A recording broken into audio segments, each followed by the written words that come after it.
জানেন এবার মানে কয়টি ভোট হবে? দুইটি ভোট হবে, একটা হচ্ছে গণভোট আর একটা হচ্ছে যে সাধারণ নির্বাচন। তো গণভোটটা আসলে কি? কারণ আমাদের যারা সহকর্মী অন্য দলের বন্ধুরা আছেন ওরা তো বারবার বলে যে গণভোটে হ্যাঁ ভোট দিলে নাকি ইসলাম থাকবে না, বিসমিল্লাহ উঠে যাবে, এরকম নানা মিথ্যাচার করে। তো করে না ভাই? করে। তো দেখেন এরকম কিন্তু কিছুই না, এরকম কোনো ইসলামের বিরুদ্ধে কোনো এখানে আইন পাস হচ্ছে না। বরঞ্চ যেটা হচ্ছে সেটা হচ্ছে যে আপনাদের যে সাংবিধানিক প্রতিষ্ঠানগুলো ছিল, ধরেন যে এখানে নির্বাচন কমিশন, এটা মানবাধিকার কমিশন, এই কমিশনগুলো আগে দেখা যেত কি যে প্রধানমন্ত্রী এবং রাষ্ট্রপতি নিজের পছন্দ মতো একটা পুতুলকে বসাইতো এবং সেই পুতুলকে বসাই দিয়ে নাড়াচাড়া করতে, এটা কর এটা কর। তো আমরা চাই যে এখানে বিরোধী দলীয় যে নেতা থাকবেন, সরকার দলীয় যে নেতা থাকবেন এবং আরও কিছু স্টেক হোল্ডারে মিলে একজন নিরপেক্ষ ব্যক্তিকে যেন নিযুক্ত করতে পারেন, সেই জন্য আমরা মনে করি এই জায়গাগুলো স্বাধীন হওয়া উচিত। তো এই স্বাধীন হবে শুধুমাত্র হ্যাঁ ভোট দিলে। এছাড়া আমরা দেখে আসছি যে মানে বাংলাদেশের যে রাজনীতি, রাজার ছেলেরাই রাজা হয় না, মানে আমার বাবা রাজা, তারপর আমি রাজপুত্র, আমার ছেলে রাজপুত্র, এরকম করেই তো হয়ে আসছে। একজন মানুষ মৃত্যুর আগ পর্যন্ত মানে বিছানায় মরে যাচ্ছে, তারপরে সে এমপি ক্যান্ডিডেট হিসেবে থাকতে চায় না? তো আমরা এই জায়গাটা ভাঙতে চাই। আমরা মনে করি একজন মানুষের সর্বোচ্চ 2 বার সে এই সম্মানটা পেতে পারে এবং প্রধানমন্ত্রী 2 বার সর্বোচ্চ থাকতে পারে। দলীয় প্রধান এবং প্রধানমন্ত্রী এক ব্যক্তি কখনোই বারবার থাকবে না। তো এই যে এরকম আরো অনেকগুলো বিস্তারিত বিষয় আছে যেটা আসলে মূলত আমাদের সিস্টেমটা পরিবর্তন হবে। সরকারে আমরা যেই আসি না কেন আমরা স্বৈরশাসক হতে পারবো না। তো সেই স্বৈরশাসক যেহেতু না হতে পারি, সেই জন্য আমরা চেয়েছি যে আমরা গণভোটে হ্যাঁ ভোট দিব। কারণ এই গণভোটের প্রক্রিয়ার আগেই কিন্তু আমাদের কাছে সুযোগ ছিল রাজনৈতিক দলগুলোর কাছে যে আমরা এটা পাস করিয়ে আনবো, কিন্তু আমরা দেখেছি যে শিলং ফেরত এক রাজনৈতিক নেতা, চেনেন তাকে? শিলংয়ে থাকেন, এখন আসছেন আর কি, তার নাম বললেন না। তো সেই নেতা এসে আমাদের ঐক্যমত্য কমিশনের প্রত্যেকটা বিষয়ে বাধা দিয়েছে। তো তারপরে এই জন্য এখন গণভোটের জায়গাটা চলে এসছে। তো আপনারা অবশ্যই গণভোটে হ্যাঁ ভোট দিবেন এবং যারা না করবে তাদেরকে বুঝাবেন। কারণ এই 17 বছর যারা রাজনীতির অধিকার ছিল না, এই জুলাইয়ের জন্যই কিন্তু তারা রাজনীতি ফিরে পেয়েছে, তাই না? এবং আরেকটা বিষয় হচ্ছে যে আমাদের হাদি ভাইকে তো আপনারা চেনেন? আমাদের সহযোদ্ধা, আমাদের রাজপথের লড়াকু সৈনিক, আমাদের জুলাইকে যেই মানুষটা অনেক বেশি ধারণ করে তার রাজনীতিটা সাজিয়েছে, আমাদেরকে শিখিয়েছে, সেই মানুষটা আজকে আমাদের মাঝে নেই।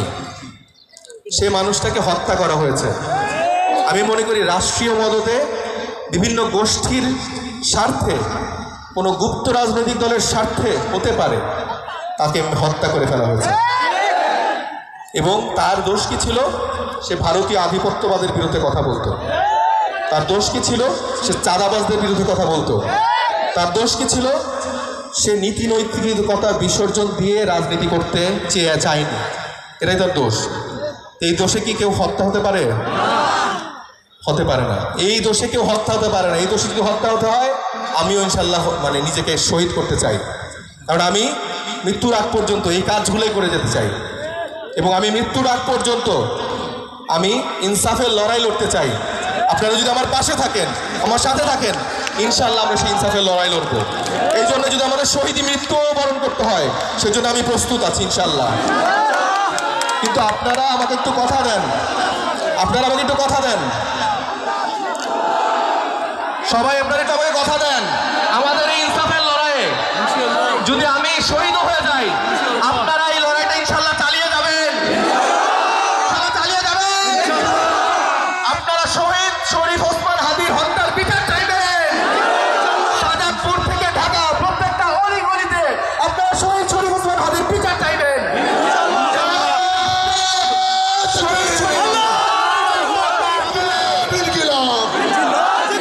ক্ষমতায় যাওয়ার জন্য রাজনীতিতে আসেনি, আমরা ইনসাফ কায়েমের জন্য রাজনীতিতে এসেছি। সেখানে আর একটাও হত্যাকাণ্ডের ভাবে হতে পারবে না।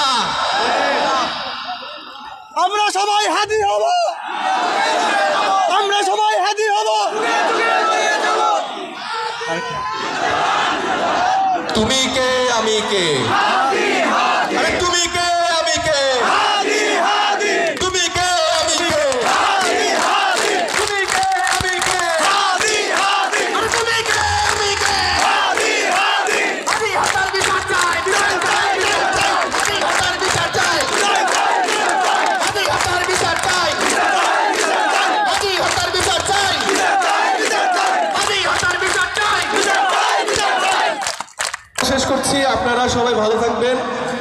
ইনশাল্লাহ 12 তারিখে সবাই কিসে ভোট দিবেন? শাপলাকলিতে সবাই দিবেন তো ইনশাল্লাহ? আপনার সন্তানকে ইনশাল্লাহ 12 তারিখ শাপলাকলিতে ভোট দিবেন তো? নাতিকে ভোট দিবেন তো? আপনার ভাতিজাকে ভোট দিবেন তো? দেখেন আমি এমন এমপি হব, আমি কিন্তু এমপি না, আমি আপনাদের সন্তান, ভাতিজা, নাতি আর যার সবাই আমার আত্মীয়। শাহজাদপুর আমার আত্মীয়। এখন যাওয়ার আগে শেষ স্লোগান হোক, দিল্লি না ঢাকা, দিল্লি না ঢাকা, দিল্লি না ঢাকা। আরেকটা নতুন স্লোগান বেরিয়েছে না, বলবো এটা? এই লন্ডন না শাহজাদপুর, লন্ডন না শাহজাদপুর, লন্ডন না শাহজাদপুর, দিল্লি না ঢাকা, লন্ডন না শাহজাদপুর। রাজা ছিল না কৃষক, আরে রাজা ছিল না কৃষক, রাজা ছিল না তাঁতি, রাজা ছিল না মাঝি।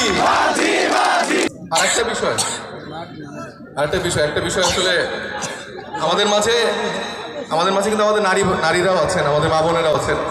ওনাদের উদ্দেশ্যে আমি একটু বলতে চাই যে আমার মা বোনেরা যারা আছেন, আপনারা আসলে আমাদের মাথার তাজ। এবং এই ঐক্যবদ্ধ বাংলাদেশ থেকে আমরা কিন্তু বারবার দৃঢ় সংকল্পে বারবার বলেছি যে আমাদের মা বোনেদের অধিকার, আমাদের মা বোনেদের সম্মান সর্বোচ্চভাবে নিশ্চিত করার জন্য আমরা কাজ করে যাচ্ছি। আপনারা বাংলাদেশ জামাত ইসলামী, সেখানে দেখবেন নারীদের জন্য সুপরিকল্পিত মানে প্ল্যান করা আছে এবং সেখানে তাদের জন্য পলিসি করা আছে। এবং আমরা বারবার দেখতে পেয়েছি যে একটা বড় রাজনৈতিক দল বারবার নানাভাবে আমাদেরকে এই কটাক্ষ করে যে নারীরা নাকি আমাদের কাছে নিরাপদ না। তাই নাকি? নারীরা কি আমাদের কাছে নিরাপদ না? অবশ্যই নিরাপদ। আমরা জানি যে কারা হচ্ছে যে নারীদেরকে লাঞ্ছনা করে, কারা ধর্ষণ করে এবং কারা আমাদের মায়েদেরকে অসম্মান করে, সেটা আমরা দেখতে পেয়েছি। এই কিছু সময় ধরে আমরা দেখতে পেয়েছি, আমাদের যারা নারীরা, আমাদের যারা ভালোবাসেন, তারা বিভিন্ন মায়েদের সর্বোচ্চ সম্মান নিশ্চিত করার জন্য লড়াই করে যাবে ইনশাআল্লাহ। এবং আমার মা এবং বোনেদেরকে আমি বলতে চাই, আপনারা নিশ্চিন্তে আপনাদের ইনসাফের যাত্রার লড়াই আপনারা চালিয়ে যান। আপনাদের ভাইয়ের আপনাদের পাশে আছে ইনশাআল্লাহ, এবং শেষটুকু দিয়ে তারা পাশে থাকবে ইনশাআল্লাহ। তো সবাই ভালো থাকবেন। যাওয়ার আগে আমাদের শাপলাকলি একটা স্লোগান দিই আমরা ইনশাআল্লাহ। সারা দেশে কোনো মার্কা আছে?